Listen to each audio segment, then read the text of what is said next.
Are you growing grass in your backyard? Would you rather be growing food? About a year ago, I came to the realization that I didn't want to be growing grass anymore. I wanted to start creating my own food forest in my backyard. And today, I made that dream become a reality. In this video, I want to talk about 3 simple ways that you could transform your backyard of grass into your very own food forest, just like this one. But before we get into it, please smash the like button, subscribe to this channel if you haven't done so already, for more videos just like this. All right, so let's get into it.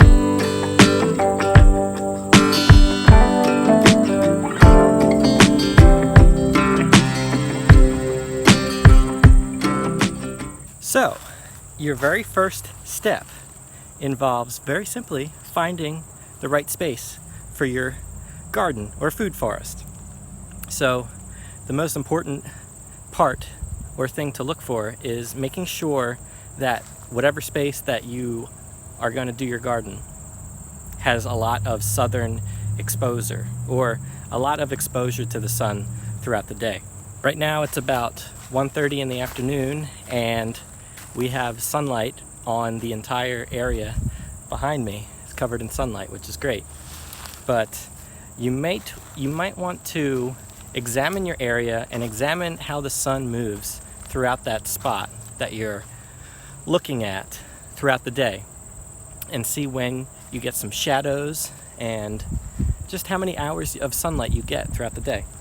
Now, I've actually benefited here from, we have a wooded edge to our property over here, and around 3:30, 4 o'clock, we start to get a lot of shadows in the rows behind me, which actually benefits our leafy greens and a bunch of other vegetables that we grow from wilting, and the shade actually protects them in some of the hottest parts of the day. So, you know, it's all relative. There's a lot of things to consider for depending on what you want to grow.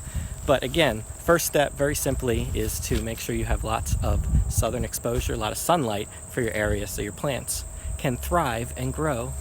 Now, the next step is a very important step, and that is to decide on your timeline of when you want this garden to happen. So right now, we are in the middle of August, but let's just say that you're in the beginning of March, late March, early April, and you have a space that you want to start your garden. You're probably going to have to do an initial tillage of the area that you want to grow in. I'm not a big proponent of tilling anymore. I have tilled in certain areas of our property when we first started, but now I got a little bit more educated into the no-till farming. So that's what we do here. So let's just say that you decided right now that you wanted to have a really big garden next year. And right now we're in the middle of August, and about a year ago, like I said in the beginning of the video, is when I first tarped our field, our property here, 4,000 square foot of area that I intended to turn into a garden. So I got a tarp that covered 4,000 square feet, and I put it directly onto the grass and let time do the work. So over 6-7 months, I let nature kill all the grass and all the weeds, and in the spring I took off that tarp and had an area ready to be planted. I've actually made a couple of videos describing that process in more detail, which I'll link somewhere above here, so you could check those out if you're interested in doing the same thing. But it's a very, very simple thing to do, just putting down a tarp. Some people call it a silage tarp. You can find them different areas. Good place is Farmer's Friend. They make a good one. Of course, I didn't get my silage tarp from Farmer's Friend. I got one on Amazon, but they can be, I spent like $270 on the tarp, but you could use it for as long as it lasts, hopefully 5 to 10 years. And every year at the end of the season, I'm planning on putting that silage tarp back on this property again.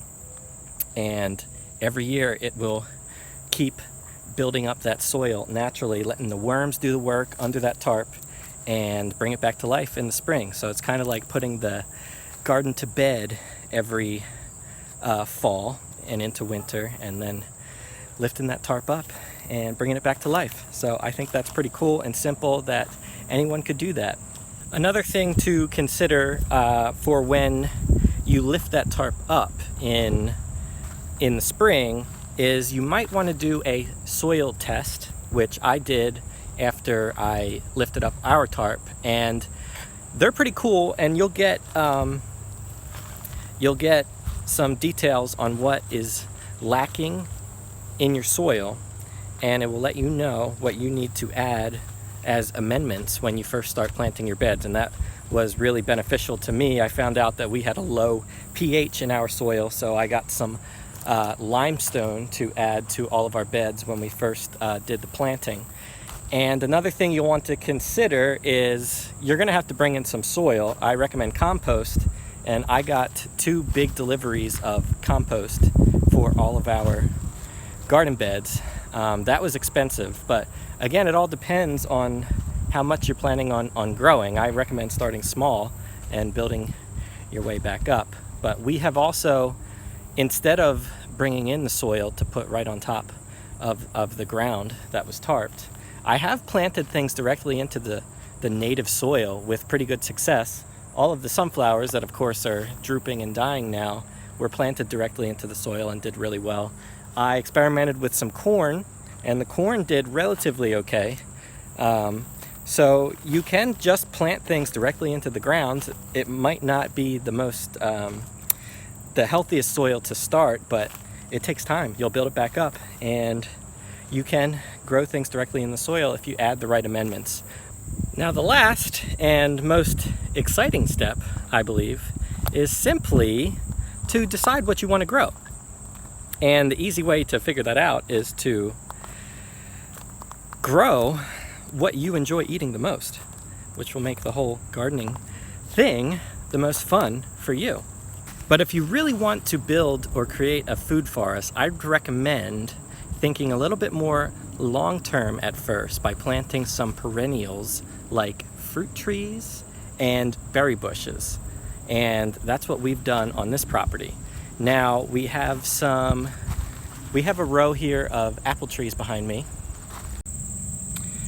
We also have 2 plum trees, and this wooded edge of the property that I mentioned before goes about 120 feet down this way, and it is full of wild blackberries and black raspberries that we never actually planted.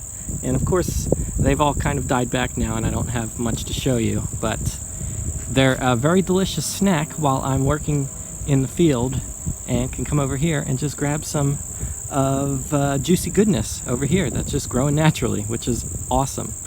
Now, when talking about foods you enjoy eating for growing, I highly recommend growing potatoes and onions, as they are very easy. You kind of just plant them and forget about it. You want to keep up with weeding on those, but those are 2 really good storage crops, and I think they're just a really awesome crop to grow for your garden, food forest, whatever you want to call it. They'll keep for a long time, and you use them a lot in cooking, and it's just really rewarding to pull potatoes that you planted out of the garden. And you could always find them at Tractor Supply. Always has seed potatoes early in the spring, and that's usually where I've been getting them. But you get them lots of other places. And for onions, I've done videos on onions and potatoes that I'll link above for you to check out. But those are 2 crops that, again, I just highly recommend growing. Everybody eats potatoes and onions, right, for the most part. So 2 very rewarding crops to grow. Growing perennials like fruit trees and berry bushes, they take a little bit of time to get established. But once they're established, you have endless, results. You have endless production from those plants. So I think that's a great thing to do if you're thinking long term with your food forest. But the next thing you'll want to think about is whether you're going to do in-ground beds, or are you going to want to do raised beds for your garden. And to be honest with you, I started with raised beds my first year gardening in the backyard, and I switched to in-ground beds to make things a little bit easier as we're growing for market this year, and everything is uniform, the same width, same length of our garden beds. But if I were to start a small garden in my backyard, I would probably go back to the raised beds.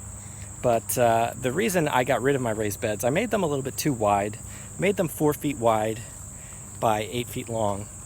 The width is the thing that made things a little bit more difficult for me for reaching for things in the middle of the bed.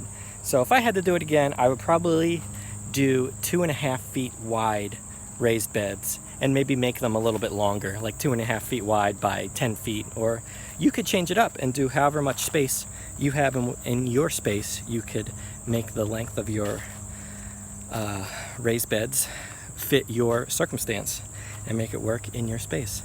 But that's what I would do if I was starting one over from scratch for a small homestead or something like that.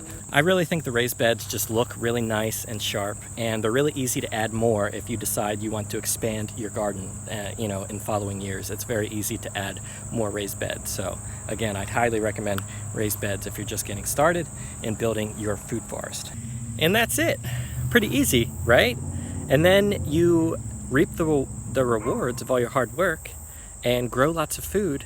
And then you get into what I'm getting into now, which is preserving your harvest and learning to ferment and pickle, and also save your seeds so that you could reap the rewards of those harvests year after year after year. The garden keeps on giving, and it's really amazing.